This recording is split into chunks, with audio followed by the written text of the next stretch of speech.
So we got a sequence with all positive terms in the third term of 8 and fifth term of 128. Find the sum of the first 8 terms of the sequence. So this one is going to require me to find out the rate.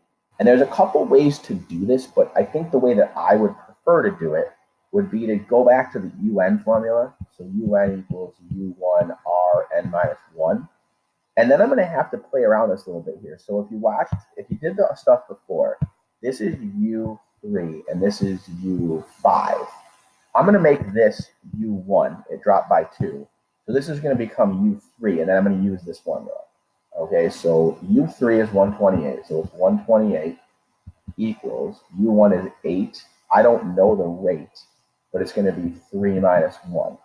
And like I said, there's a couple ways to do this. This is just, to me, the best way.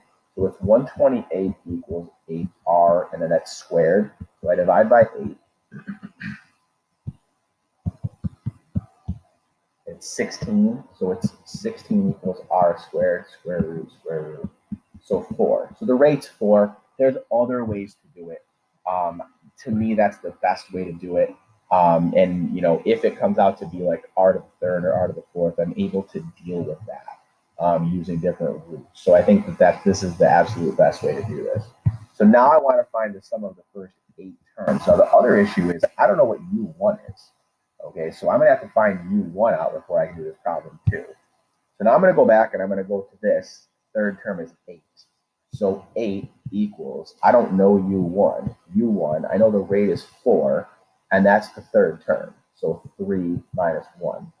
Okay, so now it's going to be 8 equals U1, 4 to the 3 minus 1. I'll just do that. 4 to the 3 minus 1 is going to be 16.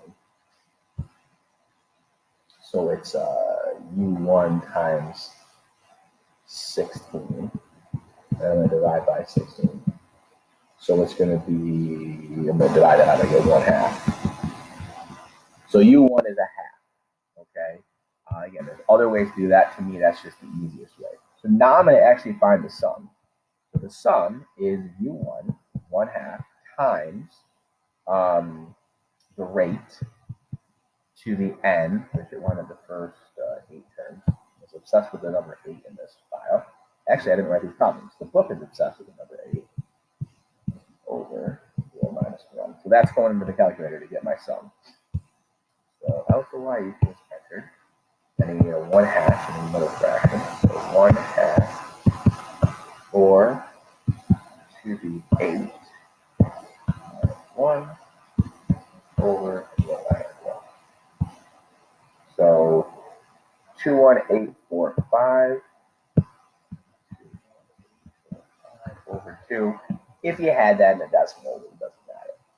But 21845 over 2 is the exact answer with no decimals.